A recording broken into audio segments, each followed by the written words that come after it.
तो एपिसोड की शुरुआत में हमें दिखाया जाता है कि एल्डर यानफेंग एल्डर टियानजिंग पीक पे मौजूद होता है और वो एल्डर टियानजिंग से कहता है कि मैं वापस आ गया हूँ और मुझे पता चला है कि रिसेंटली डीमंस ने अपना साइज चेंज कर दिया है, जो कि हमारे लिए काफी फायदे की बात है। मुझे लगता है कि इमोर्टल एंड डीमन बैटल में हमें एक बहुत बड़ा एडवांटेज मिलने वाला है और मुझे ये भी पता चला है कि हमारा सेक्ट वो इंपीरियल सेक्ट के साथ एक अलायंस बनाने वाला है। मुझे इंपीरियल सेक्ट की नीयत पर हमेशा से शक रहा है, क्योंकि वो लोग हमेशा अपने ही फायदे के बारे में सोचते हैं और अपने फायदे के लिए वो लोग अगर किसी को लड़ाना चाहे तो वो लड़ा भी देते हैं। मगर फिलहाल तो ऐसा कुछ भी नहीं हुआ, तो इसलिए तुम्हें इसकी कोई भी टेंशन लेने की जरूरत नहीं, क्योंकि इस वक्त अगर कोई प्रॉब्लम कहीं पे है तो वो है सिर्फ और सिर्फ साउथ चाइना सी में। ये सुनकर एल्डर टियानजिंग कहता है कि सच में एक पीक का एल्डर होना बहुत बड़ी मुसीबत है। मुझे हर एक की बात सुननी पड़ती है, चाहे वो कोई छोटा कल्टीवेटर हो या फिर बड़ा हो, और उनके हर एक मसले को हल करना पड़ता है। और फिर दूसरी तरफ हमें दिखाया जाता है लोंग चुआन को, जो कि यिन यांग डायग्राम से नीचे गिरती है तो वो सीधा एक पत्थर के ऊपर आकर लैंड करती है और ऊपर की तरफ देखती है तो उसे दिखाई देता है कि उस डायग्राम के दूसरी तरफ तो एक अलग से दुनिया है, जो कि बिल्कुल उसके अपोजिट साइड पे है। और फिर वहाँ पे फेंग शाओलिन भी आ जाती है। उसे भी समझ में नहीं आता कि वो लोग तो नीचे गिरे थे, मगर नीचे से सब कुछ बिल्कुल उल्टा दिखाई दे रहा है। और फिर लोंग चुआन कहती है कि यिन यांग डायग्राम अपने आप कैसे मूव कर रहा है, जरूर इसे मूव करवाने में किसी कल्टीवेटर का हाथ है जो कि कहीं दूर जाकर बैठ गया है। पर यकीन नहीं आता कि कोई लूज कल्टीवेटर इतनी पावरफुल फॉर्मेशन कैसे सेटअप कर सकता है। और वहीं पे हमें उसी इविल फेस को भी दिखाया जाता है, जो कि उन लोगों के ऊपर एक बहुत ही पावरफुल साउंड वेव्स अटैक करता है। ये आवाजें इतनी ज्यादा तेज होती है कि उन दोनों लड़कियों को सर में दर्द होने लगता है और उनके कान के पर्दे फटने लगते हैं। और जैसे ही वो आवाज रुक जाती है तो फेंग शाओलिन कहती है कि यहाँ से बाहर निकलने का कोई तो रास्ता जरूर होगा।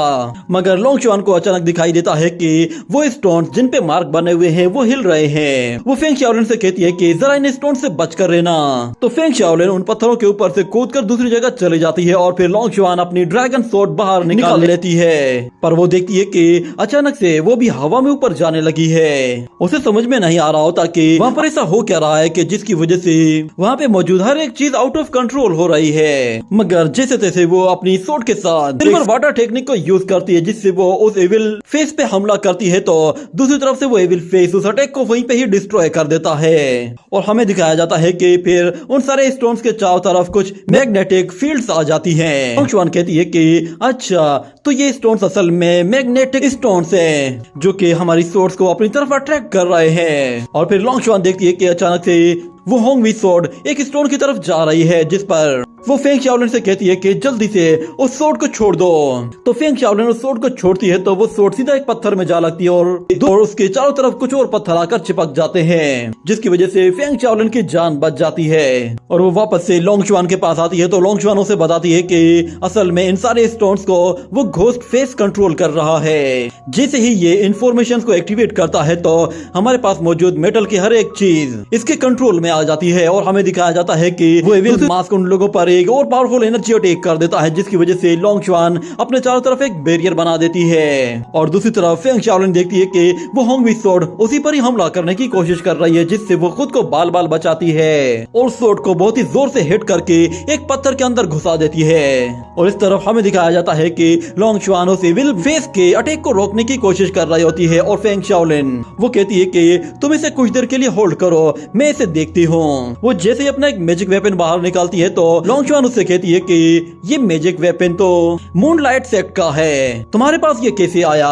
मगर फेंग शाओलिन उससे कहती है कि मैंने कब कहा कि ये मेरा है। ये कहने के बाद वो हवा में ऊपर जाते ही उस बांसुरी को जैसे ही बजाने लगती है तो उसके अंदर से एक बहुत ही पावरफुल ऑरा निकलने लगता है। और फिर लोंग चुआन उससे कहती है कि अच्छा, तो तुमने ये वेपन चुराया है। मगर उस बांसुरी की आवाज इतनी ज्यादा तेज होती है कि लोंग चुआन अपने कानों पर हाथ रख लेती है। और इस तरफ हमें दिखाया जाता है कि एक तरफ उस एविल मास्क की बहुत फास्ट आवाज होती है और दूसरी तरफ फेंग शाओलिन उस बांसुरी की आवाज की मदद से उसे ब्लॉक कर रही होती है। मगर हमें दिखाया जाता है कि वो सारे के सारे पत्थर फिर वाइब्रेट होने लगते हैं और फेंग शाओलिन की बांसुरी की आवाज उस एविल मास्क की आवाज पर भारी पड़ जाती है। और इस तरफ लोंग चुआन को मौका मिल जाता है वो अपनी स्वॉर्ड के साथ पूरी ताकत लगाकर उसे सीधा उस डायग्राम की तरफ थ्रो करती है तो वो सीधा उस इविल मास्क की बॉडी में जा घुसती है, जिसकी वजह से उसका काम वही तमाम हो जाता है। और लोंगचुआन अपनी उसी सोर्ड को फिर वापस बुला लेती है तो वो वापस आ जाती है। ये देखकर वो लोग समझ जाते हैं कि ये सारी फॉर्मेशंस ये इविल मास्क कंट्रोल कर रहा था। इतने में फिर वहां पे मौजूद जितने भी स्टोन्स होते हैं वो सारे के सारे नीचे गिरने लगते हैं, क्योंकि अब उन्हें कंट्रोल करने वाला कोई भी नहीं था। उनका सोर्स कट हो गया था, जिसकी वजह से वो अब नीचे गिरने लगे थे।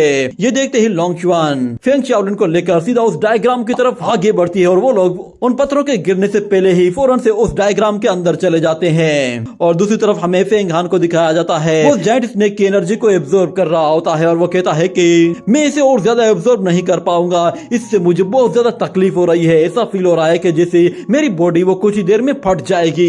ये देखकर वो ड्रैगन भी काफी परेशान हो जाता है कि अगर ये इस तरह एब्जॉर्ब नहीं कर पाएगा तो फिर इस प्रोसेस में तो इसकी जान भी जा सकती है। मगर वो फेंग हान को मोटिवेट करने के लिए कहता है कि फेंग हान, क्या तुम अभी से ही हार मान रहे हो? क्या तुम्हें श्वांडू के साथ फाइट नहीं करनी? ये सुनते ही उसे गुस्सा आ जाता है और वो कहता है कि चाहे ये पावर कितनी भी ज्यादा एक्सट्रीम लेवल की हो, मैं भी इसे एक्सट्रीम लेवल तक ही लेकर जाऊंगा। ये कहते ही वो फौरन से अपनी पावर को बढ़ाते हुए अपने चारों तरफ एक पावरफुल डोमेन क्रिएट कर देता है और फिर उस स्नेक की एनर्जी को फिर रिफाइन करते हुए अपनी बॉडी के अंदर डालना शुरू कर देता है।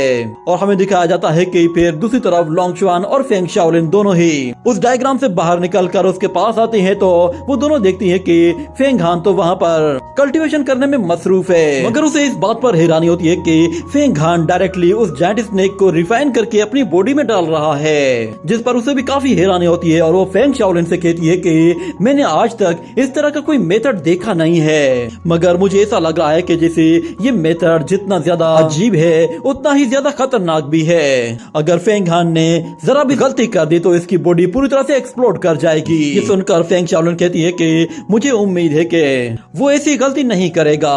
और दूसरी तरफ हमें फिर जोंग को दिखाया जाता है, उसके पास एक इंपीरियल सेक्ट का डिसाइपल आता है, जिसे देखकर वो कहता है कि तुम्हें आने में कोई तकलीफ तो नहीं हुई? तो वो लड़का कहता है कि तुम्हारा बहुत बहुत शुक्रिया कि तुमने इस आइसलैंड के चारों तरफ फॉर्मेशन बिछा रखी हैं, जिसकी वजह से तुम तक पहुंच पाना बहुत ही ज्यादा मुश्किल हो जाता है। पर शुक्र है कि आइसलैंड ओनर ने मुझे एक टेलीपोर्टेशन एरे स्पेल दे दिया था, जिसकी वजह से मैंने सारी फॉर्मेशन को क्रॉस कर लिया। ये देखकर सच में बहुत ही अफसोस हो रहा है कि तुम्हारी इतनी ज्यादा फॉर्मेशन बेकार में जाया चली गई। मगर फिर जोंग उससे कहता है कि अगर तुम यहाँ पे ना आ रहे होते और तुम्हारी जगह कोई और इस तरह आ रहा होता तो क्या मैं इस तरह रिएक्ट करता?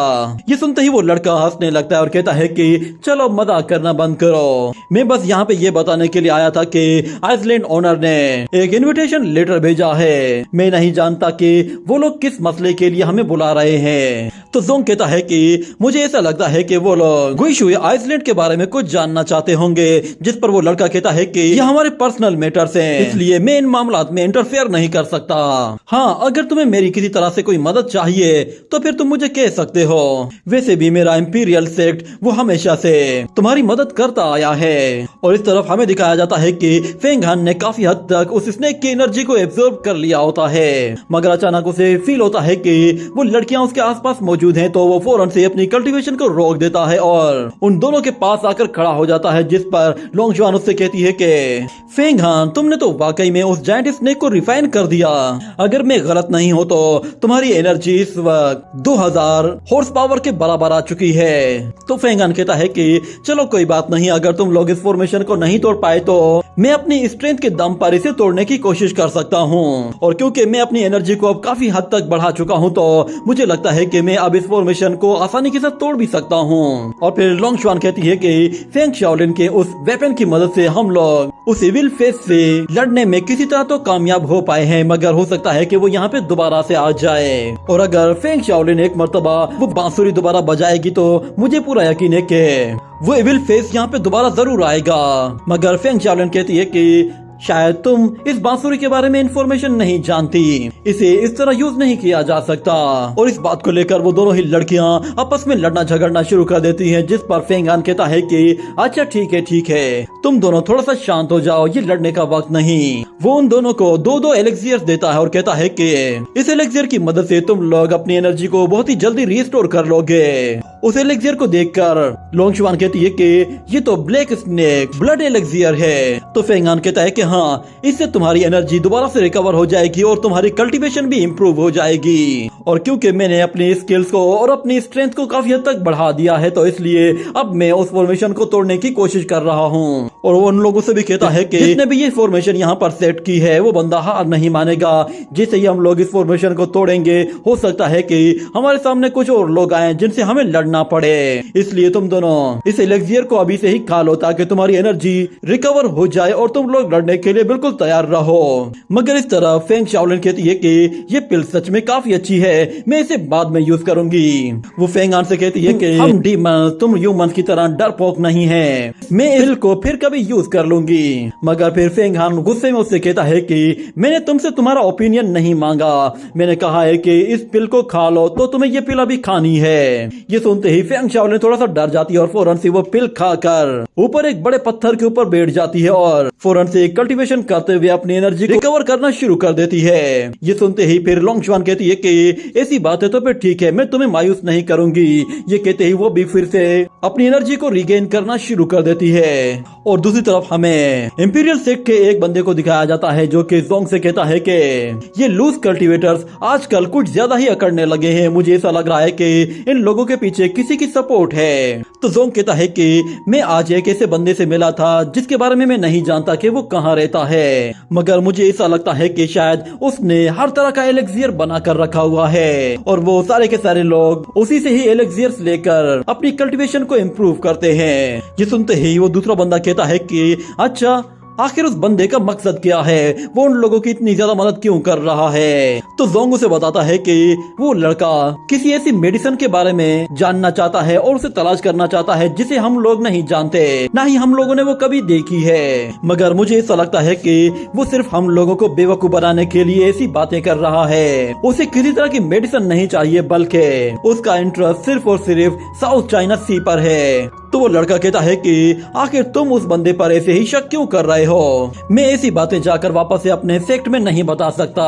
तो फिर जोंग कहता है कि अच्छा फिर ठीक है, अपने सेक्ट को जाकर बता दो कि अगर वो लोग मुझे वांटेड लिस्ट में से हटा देते हैं तो मैं उन लोगों को सारी सच्चाई बता दूंगा। ये सुनते ही वो लड़का गुस्से में आकर कहता है कि तुम 40 चोरों में से सबसे ज्यादा फेमस हो, आखिर तुम्हें किस बात का डर है, तुम्हारे पास हमारे सेक्ट की प्रोटेक्शन भी तो है, तुम एक वांटेड लिस्ट से डर रहे हो, कितनी शर्म की बात है। मगर जोंग कहता है कि मैंने तुम्हारे इंपीरियल सेक्ट के लिए भी तो बहुत काम किए हैं और तुम्हारा इंपीरियल सेक्ट मुझे बचाने के टाइम पर हमेशा पीछे छुप जाता है और तुम मुझे बिला वजह में गुस्सा मत दिलाओ, वरना फिर मैं अपना मुंह खोल दूंगा तो फिर तुम्हें सारी सच्चाई का पता चल जाएगा। ये सुनते ही वो लड़का कहता है कि तुम जरा मुंह संभाल कर बात करो, तुम्हें पता भी है ना कि तुम इंपीरियल सेक्ट के बारे में ऐसी बातें कर रहे हो। तो जोंग कहता है कि मैंने इंपीरियल सेक्ट के लिए बहुत काम किए हैं और बस अब मैं और ज्यादा काम नहीं करने वाला, अब मेरा तुम्हारे इंपीरियल सेक्ट के साथ कोई भी ताल्लुक नहीं है। ये कहने के बाद अचानक उन्हें एक धमाके की आवाज सुनाई देती है जिस पर जोंग भी डर जाता है और वो उस लड़के से कहता है कि तुम एक नंबर के धोखेबाज हो, तुम अपने साथ किसी और को भी लेकर आए हो। मगर वो लड़का कहता है कि अगर मैं किसी और को अपने साथ लेकर आता तो मैं उसे बाहर क्यों छोड़ देता।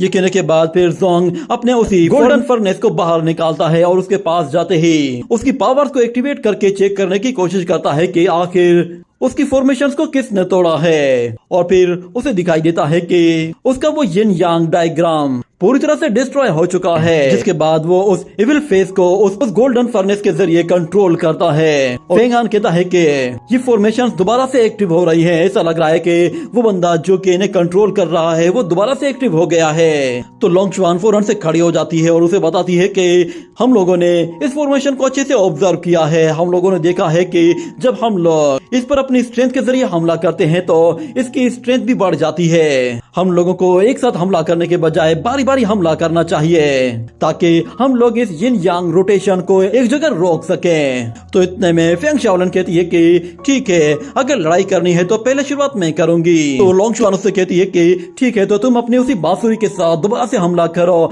ये कहने के बाद फेंग शाओलिन फौरन से अपने उसी बांसुरी के साथ उसी विल फेस पर हमला करती है तो उससे एक पावरफुल साउंड बाहर निकलता है जो कि इतना ज्यादा तेज होता है कि वो लोग अपने कानों पर हाथ रख लेते हैं। फिर हमें वहाँ पे वही विल फेस दिखाया जाता जाता है। तो फेंग शाओलिन कहती है कि चलो मैंने अपना काम कर दिया है, अब तुम लोगों की बारी है। ये कहने के साथ अचानक से वो इविल मास्क पर एक पावरफुल एनर्जी अटैक करता है, जिसकी वजह से फेंग शाओलिन बाल बाल बचते हुए उन लोगों के पास वापस आ जाती है। और इस तरह लोंग शुआन फिर फेंग हान से कहती है कि हमें इन पर वुड टाइप मटेरियल से हमला करना होगा, क्योंकि ये मेटल को अपनी तरफ अट्रैक्ट करता है। ये सुनने के बाद फेंग हान अपनी वुड नीडल को बाहर निकालता है और उसे जोर से थ्रो करते हुए फौरन से उसके ऊपर चढ़कर तेजी से उन फॉर्मेशंस की तरफ जाने लगता है। और हमें दिखाया जाता है कि वो बहुत ही तेजी से जाकर उस नीडल को एक बहुत बड़े पिलर पर दे मारता है। और लोंग शुआन कहती है कि मुझे लगता है कि हम लोग इस हेक्साग्राम फॉर्मेशन को तोड़ सकते हैं, मगर दूसरी तरफ हमें दिखाया जाता है कि जोंग उसी गोल्डन फर्नेस के जरिए उस फॉर्मेशन को फिर से और भी ज्यादा पावरफुल बना देता है। और इस तरह फेंग हान बार बार अटैक करने के बावजूद भी देखता है कि उसके अटैक का कोई फायदा नहीं हो रहा, पिलर दोबारा से रिपेयर हो रहे हैं। ये देखकर वो समझ जाता है कि कोई बंदा बाहर है जो कि इन्हें कंट्रोल कर रहा है। तो लोंग शुआन कहती है कि हमें कोई नया प्लान बनाना होगा, हमें किसी भी तरह उस घोस्ट फेस पर अटैक करना है ताकि उसे अपनी पोजीशन चेंज करने का कोई मौका ही ना मिल सके। और अगर हम लोगों ने उस घोस्ट फेस को ही डिस्ट्रॉय कर दिया तो ये फॉर्मेशंस अपने आप ही डिस्ट्रॉय हो जाएंगी। और इस तरफ हमें फेंग शाओलिन को दिखाया जाता है, वो उन अटैक से खुद को बचा रही होती है और उन लोगों से कहती है कि तुम लोग बातें करना बंद करो और जल्दी से कुछ करो। और लोंग शुआन कहती है कि बाहर से कंट्रोल करने वाले उस बंदे को पता चल गया है कि हम लोग इसे अंदर से डिस्ट्रॉय करने की कोशिश कर रहे हैं। इतने में फेंग हान फिर हवा में ऊपर चला जाता है और कहता है कि तुम लोग इसे मुझ पर छोड़ दो, मैं खुद ही इसे डिस्ट्रॉय करता हूँ। ये कहने के बाद वो हवा में ऊपर जाते ही अपनी एनर्जी का इस्तेमाल करता है और दूसरी तरफ फिर फेंग शाओलिन कहती है कि ये ऊपर करने क्या गया है। तो लोंग शुआन उसे बताती है कि वो उस फॉर्मेशन को डिस्ट्रॉय करने वाला है। और हम लोग देखते हैं कि फेंग हान फिर ग्रीन रूट्स का इस्तेमाल करता है जो कि एल्डर टियानजिंग ने उसे सिखाई थी। ग्रीन रूट को वो इस तरफ फैलाता है कि वो सारी की सारी रूट्स उन पिलर्स की तरफ चली जाती हैं और उनमें से एक रूट सीधा जाकर उसको इविल फेस से टकराती है, जिसकी वजह से वो इविल फेस डिस्ट्रॉय हो जाता है और वो सारे के सारे पिलर्स भी डिस्ट्रॉय हो जाते हैं। फेंग हान के इन अटैक्स की वजह से जोंग बहुत ज्यादा इंजर्ड हो जाता है, क्योंकि उसकी बनाई हुई सारी फॉर्मेशंस डिस्ट्रॉय हो चुकी होती हैं। और वो फौरन से बाहर की तरफ देखता है। जिसके बाद दूसरी तरफ हम उन फ्लोटिंग पिलर्स को देखते हैं जो कि अब आहिस्ता आहिस्ता नीचे पानी में डूब रहे होते हैं। और फेंग हान भी फौरन से नीचे आ जाता है और कहता है कि तुम लोग ठीक तो हो ना। इतने में उन लोगों को फिर से कोई आवाज सुनाई देती है, जिस पर वो लोग समझ जाते हैं कि कोई उनकी तरफ आ रहा है। ये कहने के बाद वो लोग फौरन से ऊपर की तरफ चले जाते हैं और एक पहाड़ के ऊपर जाकर देखते हैं तो उन्हें दिखाई देता है कि वहाँ पर उन लोगों के सामने एक बंदा खड़ा है जो कि कोई और नहीं बल्कि जोंग होता है। और इसी के साथ ही ये एपिसोड भी यहीं पे ही एंड हो जाता है।